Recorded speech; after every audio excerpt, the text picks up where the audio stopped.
Okay, here we go. We're going to talk about how to build a spam classifier using Bayes' theorem. This is for CS 262. So some notes about classification. In order to do classification, the classifier must be trained. And what the training means is we're going to compute a bunch of probabilities using some kind of data, so words or messages or whatever, that have already been classified into categories, in this case spam messages or unwanted bulk email, and ham messages or legitimate email. And the effectiveness of a classifier is completely dependent on the quality and accuracy of the training data. So if you train a classifier with data that doesn't accurately represent the sort of data you'll be classifying, you're likely to have a classifier that doesn't work very well. So the general question here, we got a message and we want to know if it's spam or ham.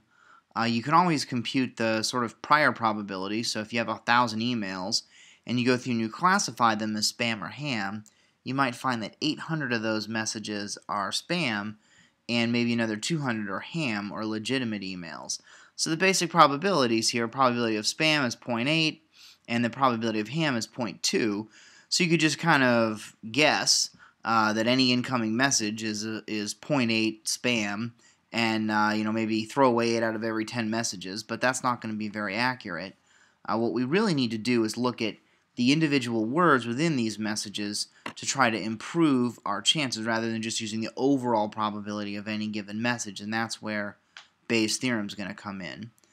And the reason that looking at individual words is important is certain words, like for example, Viagra spelled with a 1, is much more likely to occur in a spam message than in a ham message. It may occur in a ham message. There might be email traffic from systems administrators talking about the types of spam that they're seeing and how you might want to tweak your classifiers, and so they might be sort of talking about the words that they're seeing in legitimate email.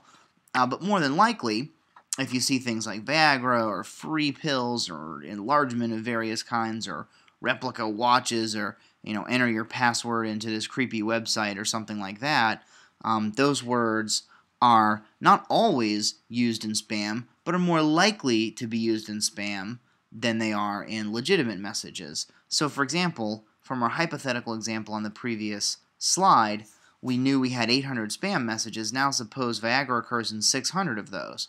Well, that means the probability of the word Viagra occurring, given that we already know that a message is spam, in our training data is 0.75. So we write this way down here, probability of Viagra occurring, given that we know the message is spam, is going to be 0.75. You'll recognize this formula. This is a conditional probability, which we've previously done for dice rolling and things like that. Now, this isn't quite what we need to know, because this assumes that we already know that a given message is spam. We want to classify new email as spam or ham, so we really want to know here the probability that a message is spam given that Viagra occurs in the message. So probability of spam given that Viagra is in the message for a message that we don't know whether it's spam or ham. And so you recognize this is conditional probability. It's a specific application of conditional probability, which we saw previously, Bayes' theorem. Now, we're going to train our spam filter, or spam classifier. Those terms kind of get used interchangeably because typically once you've classified something as spam, you filter it away, but technically it's still a classifier even though I use the word filter all over the place. We're going to train on a bunch of known spam and ham messages. And what we're really doing is figuring out a bunch of conditional probabilities for all the words that occur in those messages, and then we're going to have a way to combine all of those probabilities together. Now, we're going to use this information to go ahead and classify new messages as either spam or ham. So the data we're going to use is called the Enron corpus. You can check the Wikipedia link there. This is a data set of thousands of email messages. I think now it's over 1 million because stuff has been added to it. And these have already been classified by spam and ham. These are actually acquired by the Federal Energy Regulatory Commission during the legal proceedings against Enron. The subset that we're looking at has 3,670 ham, and just under 1,500 spam messages. There's actually two subsets we have. I don't know what the counts on the second one are, but usually training on the first one will be sufficient for our purposes. So if you remember Bayes' theorem, the probability of A given B is the probability of B given A times the probability of A divided by the probability of B. Now there's other ways to write Bayes' theorem, but this is the formulation that we care about because if what we want to know is the probability that a message is spam given that a certain word occurs, well, that's just the probability that the word occurs given that it's spam times the probability of spam divided by the overall probability that that word occurs in any message, either spam or ham. And so this is what we don't know. We will know all of these based on our training data. Now, if you look at Wikipedia or other sites, you'll actually see it written this way. Probability of spam given a certain word is the probability of word given spam times the probability of spam divided by this sum, probability of word given spam times probability of spam, plus probability of word given ham times the probability of ham. It turns out that the overall probability that a word occurs is this because of what's called the law of total probability. I just want to explain why this is the case, although just to note, going back one slide, we're just going to worry about this particular formulation of our formula. Now, the overall probability that A occurs is the probability that A occurs given B times the probability of B plus the probability that A occurs given B complement, in other words, that B did not occur, times the probability that B does not occur. So another way of saying this is, if this sort of little egg shape here is the total probability that A occurs, this is the probability that A occurs without B, and this is the probability that A and B occur. So we've got A, well, that's the probability that A and B occur together, that's here, plus the probability that A occurs without B, which is here. These aren't exactly the same, but this is really kind of what we're interested in, and I want to just sort of run through this a little bit. So just some notation, obviously this is the probability that A occurs. A complement, or P of A to the C, that's just notation, meaning the probability that A does not occur. You'll also sometimes see it written this way, probability not A, in other words, probability that A does not occur. So this was that formula we just saw, but what we're really interested in is the probability of word and probability of spam. So if we sort of plug everything in, we see probability of word given spam times probability of spam plus probability of word given not spam times probability of not spam. Well, what does it mean for a message not to be spam? Well, it's ham. These categories are mutually exclusive, and they classify every single message. Every message will either be spam or ham. It can't be both. It can't be neither. So, if we just do a little algebra and rewriting, we can see that these are basically the same thing if we start swapping in H for these not S's up here. And so if we put it all together, we end up with the formula from Wikipedia. Now, so the take-home message is that these two formulas are the same. We're going to focus on this one because it's a little bit easier. It's not that hard to compute the overall probability that a word occurs in a training set where you already know which messages are spam and which are ham. Now note that our formula, as currently construed, only works for one word at a time. So one of the questions is, well, how do we handle multiple words? We're going to somehow need to combine the probabilities for all the words in the message, but if you think about it, suppose we're doing messages in English, English words can't occur just randomly anywhere in the sentence. English is a subject-verb-object language. In English, adjectives generally come before nouns, and so on. So we need to do something about multiple words.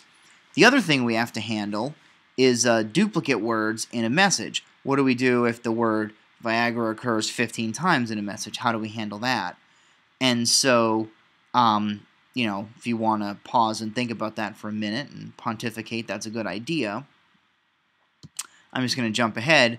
The first simplification we're going to make, we're actually just going to ignore the fact that words can't really occur independently in proper English sentences. We're just going to pretend that all the words are independent, meaning that a word can occur anywhere in a sentence. We're not going to worry about English being subject, verb, object. We're not going to worry about adjectives generally coming before nouns. We're just not going to worry about any of that. And how should we handle duplicate words in a message? The answer is we're not. We're just going to worry about whether a word occurs in a message. We don't care how many times it occurs. If it occurs once, that's just as good as occurring 57 times. So the only thing we're interested in are 0 and not 0. So this is the formula that we're going to be working with. The overall probability of a message being spam is this product of the probability for words 1 through n divided by the product plus the product of 1 minus each of these probabilities, where each of the P1, P2, that's the probability a message is spam given that word 1 occurs, P2 is probability the message is spam given that word 2 occurs, and so on. And remember, we just care if a word occurs at all, not how many times it occurs. So this is the formula that we are trying to solve. And for small messages with small numbers of words, this will totally work. But this brings up the question, what might go wrong when evaluating this for a large data set? Oh God, Presto, I'm trying to record. Oh, I fed you a... Sorry, my cat, one of our cats, he's really trying to get on the laptop. Go here. Sorry, buddy. Get off the table. Thank you. Sorry about that. Okay. So we need to combine all of these probabilities together, and we're just going to basically multiply them and use this formula. Now, something might go wrong. There's actually two things. Well, obviously many things can go wrong, but there's two things we particularly care about. I'll give you a chance to think about it. Go ahead and pause me. Here are two things that could go wrong. What if a word never occurs as either spam or ham? Well, that means one of these p terms is going to be 0 or 1. If a word, since this is the probability, for example, sorry, I'll go back to P1 is the probability a message is spam given that word 1 occurs. What if word 1 never occurs? Well, then there's no probability that it's spam. So if something here is 0, if one of these probabilities is 0, well then bam, this is going to go to 0, and our overall probability is immediately going to go to 0.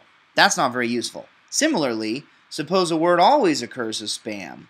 It never occurs not as spam. Well, that means that we're going to get a 1.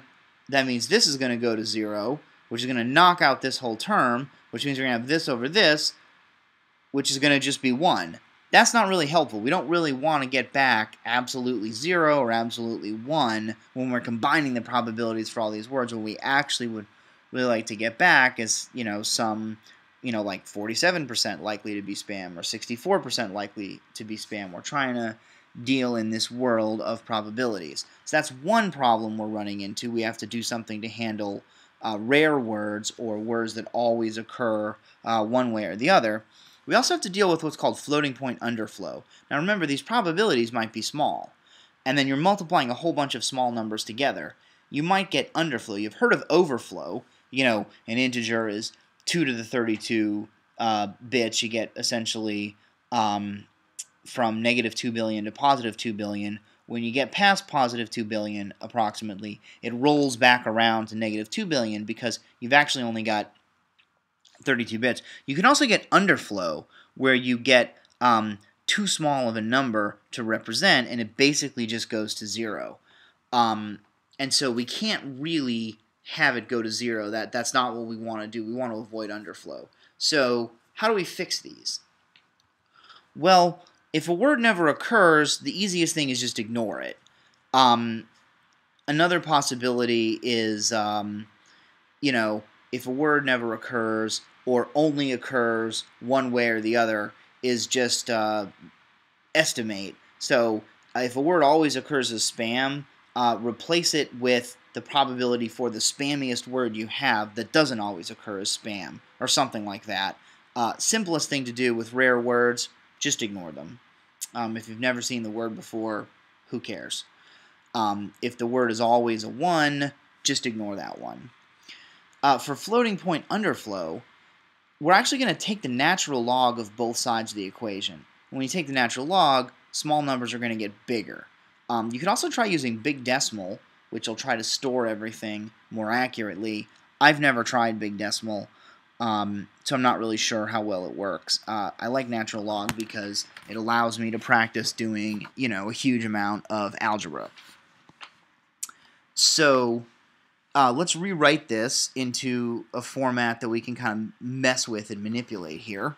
And what we want to do, if you notice, these two quantities, this quantity and this quantity, these two products are basically the same.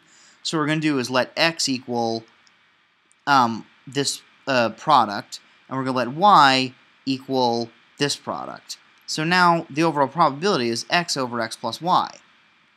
Watch what we're going to do here.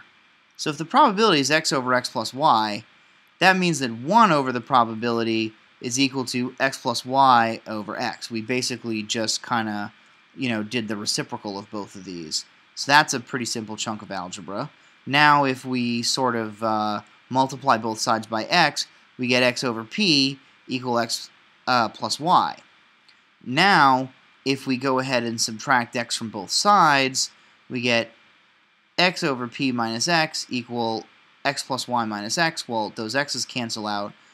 And then if we sort of do some distributive property, we get x times 1 over p minus 1 equal y. Okay, no problem.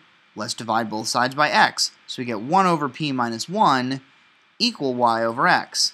And then that's actually the formula that we want. 1 over p minus 1 equal y minus x. Now, I'm going somewhere with this. We're just not there quite yet. So this is what we've got. 1 over p minus 1 equal, and remember, y over x. Remember, this was y and x. This was y, this was x. So 1 over p minus 1 is now equal to this. Now, the question is, why do we actually want the formula this way as opposed to how we had it before? The answer is we're going to take the natural log of both sides, and so the natural log of this will take the natural log of this side. Because this is a product and another product with some division, what we can actually do is break these down into sums because of the way natural logs work. And so if we're going to end up with this nice sum notation, which is more of like a closed form for going ahead and solving this. And the big plus here, once again, is we're not as likely to get floating point underflow because we're taking the log of all those very small numbers. Now, some quick review of logs. I shouldn't do these at 12:30 a.m. Natural review of logs, review of natural logs, I should say, review of logs in general. This is on the Moodle. Pause me, answer this one. What did you come up with? Did you come up with D? If so, you're correct. So ln is log base e, the natural log. Natural log of a equal b. What this means is e, in other words, the base to the b equal a. That's what this means. Let's try another one. So suppose we have natural log of a times b. We can rewrite it in one of these formats, or possibly none of the above. Again, go to Moodle. Did you come up with this one? If so, you're correct. So this is really cool. The natural log of a product is actually the same as the natural log of the sum. This is because what we're actually dealing with natural logs are essentially the exponents. And if you remember, when you multiply like 2 squared times 2 to the third, you just add those exponents together, you get 2 to the fifth natural logs. You're basically dealing with the exponents, so you have this nice property. And so natural log of a divided by b, how can we rewrite that? Which of these? Again, go to Moodle. bam, natural log of A minus natural log of B. Okay, so this was the formula we had. We took the natural log of both sides, and if you sort of look at this, if we're taking the natural log of this, well, right away, because there's this division here, that's where the subtraction is coming in. So you've got the natural log of this thing minus the natural log of this thing, but these are a bunch of products, which we're going to just turn into sums. That's why we've got this sigma notation. So the sum, as I goes from 1 to n, in other words, from word 1 to word n, of the natural log of 1 minus the probability that the message is spam given that that word occurs, minus the natural log of just the probability that a message is spam given that that word occurs. So that's essentially what's happening here. We're taking the fact that we've got a natural log of this product of quotients, and that's giving us the ability to kind of rewrite this. Yeah, I kind of beat this to death with 3 different slides, but that's what's happening. We take the natural log of both sides, and then bam, we end up with this. Now, what do we do with this? Well, here's how we're going to solve 1 over p minus 1. Let's let a be the sum from 1 to n of essentially the natural log of 1 minus p of I minus the natural log of p of I, where p of I is the probability that a message is spam given that word I occurs in it. So we've got the natural log of 1 over p minus 1 equal a. A, once again, basically that's, right-hand side of this equation. Well, what does the natural log mean? Well, we know it means that e to the a equal this, so we're going to sort of write it that way. Now we're going to go ahead and add 1 to both sides, knocks this out. Bam, e to the a plus 1 is equal to 1 over p. Now we're going to multiply p by both sides. So now we've got p times e to the a plus 1 equal 1. Now we're going to go ahead and divide, and p equals 1 divided by e to the a plus 1, where a is this big sum that we're going to solve. Now we actually can pretty easily solve that. And once again, the huge advantage to this is because a is basically, you're just going to write a loop, go through each of the words, compute their probabilities, the probability that it's spam given each of these words, and then you're going to be taking the natural log of it. You're not going to run into floating point underflow in the same way that you would otherwise. And so, more or less, you're going to have, something that's like this. So, this is like pseudo Python-ish syntax. So the probability of something spam, the probability that message M is spam. So we're going to start adding up the sum here. So for each word, W1 in the message M, we're going to compute the probability. We're going to call it P sub I, the probability of the message is spam given that word. And then we're going to add to this sum the natural log of 1 minus that probability minus the natural log of that probability. We're going to keep doing that. Then this sum, this is basically A, going back a slide, from this equation here. So we're going to go ahead and do all of that. Now at the end here we're going to return 1 over e to this sum plus 1, and that is going to get us our probability. And one of the exercises that you're going to do when we start doing some clicker questions about this is do out a number of examples using a very, very small corpus, as they call it, a very small set of training data that only has 5 messages, 3 spam and 2 ham messages, and the messages have between a half dozen and a dozen words in them. So they're very small. You can actually compute all the probabilities by hand, and we're going to go ahead and verify that, in fact, taking these natural logs is going to give us the same thing as if we didn't take the natural logs, because for small numbers of messages with small numbers of words, you can end up with small fractions, 3/5 or 1/5 or something like that. And if you multiply a few of those together, you're not going to get anywhere near floating point underflow. So that's what we're headed towards next. Awesome. Thank you.